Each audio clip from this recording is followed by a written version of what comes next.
अभी भाइयों ने मुझे बताया कि हम टोटल 1271 लोग हैं और 1271 में से कुछ इमरजेंसी में अपनी ड्यूटी भी कर रहे हैं ताकि लोगों को तकलीफ ना हो, और बाकी लोग हम यहां धरने पर बैठते हैं।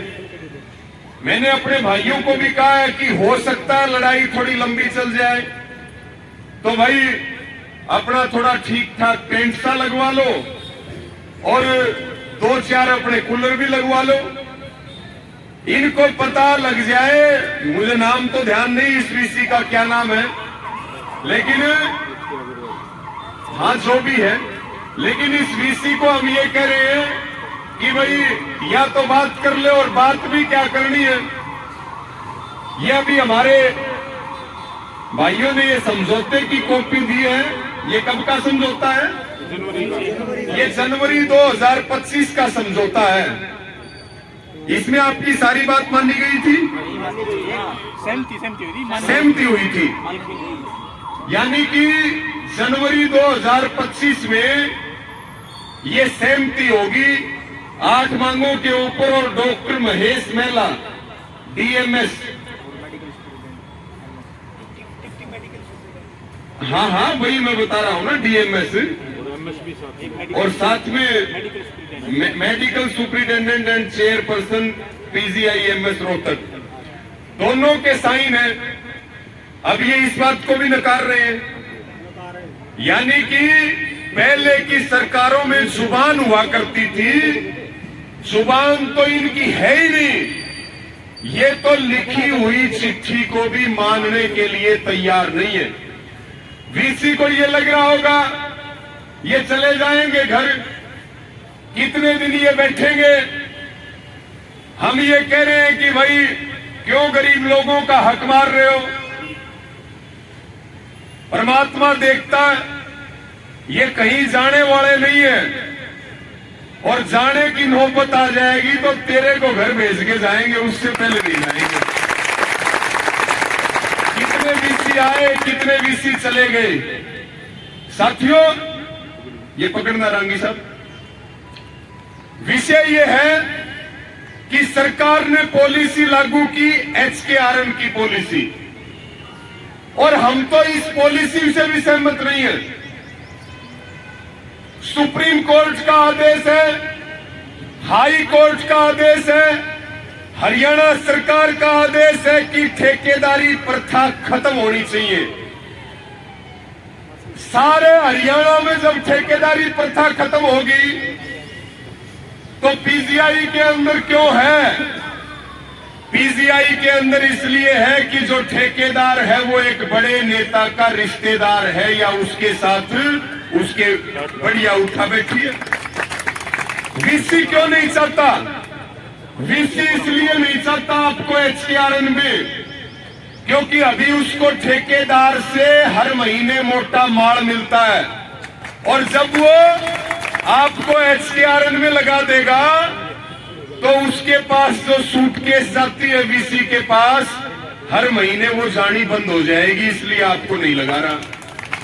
भाई एक प्रदेश में 2 कानून कैसे चलेंगे?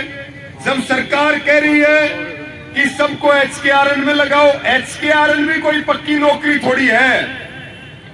HKRN से हजारों लोगों को हटा दिया, वोट लेने से पहले वादा किया किसी को नहीं हटाएंगे, जब वोट लेने के बाद हजारों लोगों को HKRN में भी हटा दिया। जब सबसे पहले आपके कागज लिए गए, जब आपकी सारी कार्रवाई की गई, आपके साथ के स्वीपर सिक्योरिटी के लोगों को HKRN में ले लिया, तो न्यू बताओ भाई तुमने कौन सा मोरडी का बाठा मार रखा है? मार रखा है क्या? भाई जब उनको लिया है तो इनको भी ले लो। और भाई यहां पे सरकार का जो भी नेता प्रतिनिधि है या जो अधिकारी यहां बैठे हैं या वीसी वाइस चांसलर है इस विश्वविद्यालय के, उनको थोड़ी बहुत शर्म और संजीदगी होनी चाहिए। भाई ये बहुत दिन आपने सूटकेस ले ली पैसों की, अब ये सूटकेस लेना बंद करो और इन गरीब लोगों को इनका हक दे दो, नहीं तो इनका आंदोलन और इनकी हाय इस वीसी को बर्बाद कर देगी, कुछ नहीं बचेगा। और जब ये पीजीआई में काम करने वाले लोग हैं तो ये पीजीआई के परिसर में धरना क्यों नहीं दे सकते? भाई धरना देना हमारा लोकतांत्रिक अधिकार है। ये डॉक्टर भीमराव अंबेडकर के संविधान में ये हमें लोकतांत्रिक अधिकार है कि हम अपनी जायज मांगों के लिए शांति प्रिय तरीके से धरना और प्रदर्शन कर सकते हैं। साथियों, उसको भी ये कुचलना चाहते हैं। मैं ये कहता हूं बड़ी डरपोक सरकार है। ये आपको पुलिस का डर दिखाएंगे, ये आपको मुकदमों का डर दिखाएंगे। अभी हमारे साथियों ने तो वही सारे लोगों को अपनी जेल के दरवाजे खोलो और जेल में बंद कर दो, वहीं अपना जो है जेल काटेंगे, वहीं रोटी खाएंगे, पता लग जाएगा सरकार को। लेकिन सरकार को मैं तो सुझाव दे सकता हूं, हमारे जो भाई बैठे, भाई हमारा पूरा समर्थन आपको है और जितनी ताकत हमारे पास है कोशिश करेंगे उससे 21 आपकी मदद करने की। बहुत बड़ी बात तो मैं नहीं करूंगा, बड़ी बात तो चुनाव लड़ने वाले लोग करते हैं, बड़ी बात मैं नहीं करूंगा, वो हमारा काम नहीं है।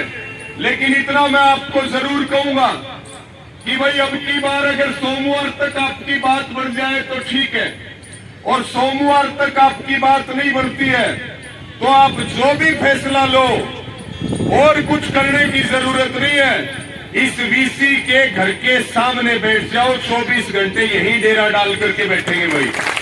या तो हमारी एसकेआरएन की चिट्ठी दे दो, और नहीं तो भाई वीसी के दरवाजे के सामने बैठे, चाहे जान चली जाए, यहां से उठेंगे नहीं हम। ये पे इसने पहाड़ पर वर्दी देखी है, वीसी ने पाया वर्दी कौन देखी है? तो साथियों, एक ये अभी देखो पीछे मेरे पास एक वीडियो आया सोशल मीडिया पे, एक ऑक्सीजन का सिलेंडर फट गया। तो मैंने उस पर बोला भी था, बल्कि कुछ लोगों ने सुना होगा कि भाई ये सारे काम इसलिए हो रहे हैं कि जो अनुभवी बैरर है वो तो हड़ताल पर बैठे, और जो अनुभवहीन नियमों के खिलाफ जाके आपने लगा दिए। ये एक चिट्ठी है 28 सितंबर 2021 की कि अब आप आगे से आउटसोर्सिंग पॉलिसी से किसी को भी भर्ती नहीं कर सकते। ये चिट्ठी है, इस चिट्ठी को भी नहीं मान रही है। इस चिट्ठी के खिलाफ जाकर के आप लोगों को कमजोर करने के लिए नए लोगों को लगाया कि नहीं लगाया? अब यहां जितने लोग बैठे हैं 5 साल से कम का एक्सपीरियंस किसी के पास नहीं है, चाहे वो बैरर है, ऑपरेटर है, और दूसरे लोग हैं 5 साल से कम किसी का एक्सपीरियंस नहीं है।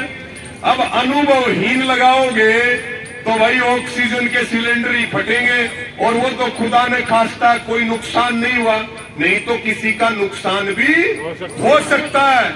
लेकिन ये जो जिनकी नीयत में खोट है उनको लोगों की जान से कोई मतलब नहीं है।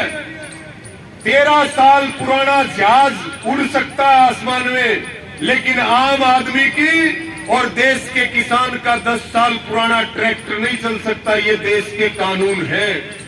अगर इसी तरह से मैं फिर आपको यही कहूंगा, हौसले अपने बुलंद रखो और आंदोलन को शांति प्रिय तरीके से चलाओ।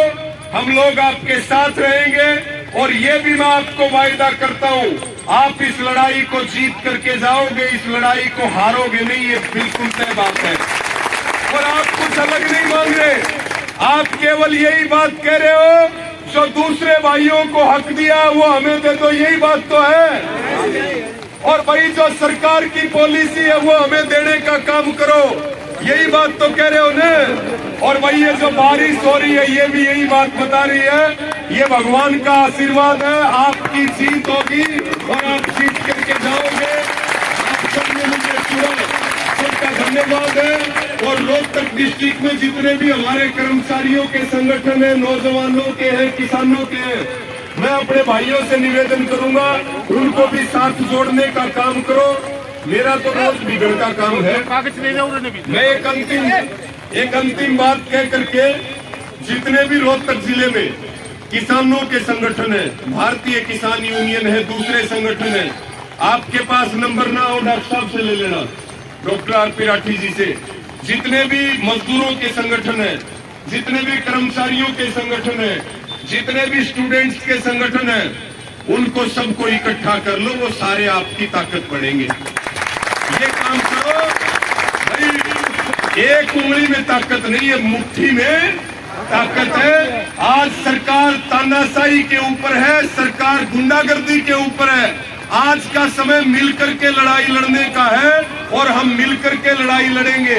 सब लोग जब आपका साथ देंगे तो भाई किसान तो देश के प्रधानमंत्री को हरा करके आया, ये बीसी वासी तो कि मैं सोता है बोलिए तो बहुत होता है। तो आप सबने मेरी बात सुनी, मेरी बहनों का धन्यवाद, भाइयों का धन्यवाद, आपने इतना मान सम्मान दिया और हम कोशिश करेंगे कि हम आपके भरोसे और विश्वास को टूटने नहीं देंगे और पूरी ताकत के साथ आपका साथ देंगे। सबका बहुत बहुत धन्यवाद। इंकलाब जिंदाबाद, इंकलाब जिंदाबाद।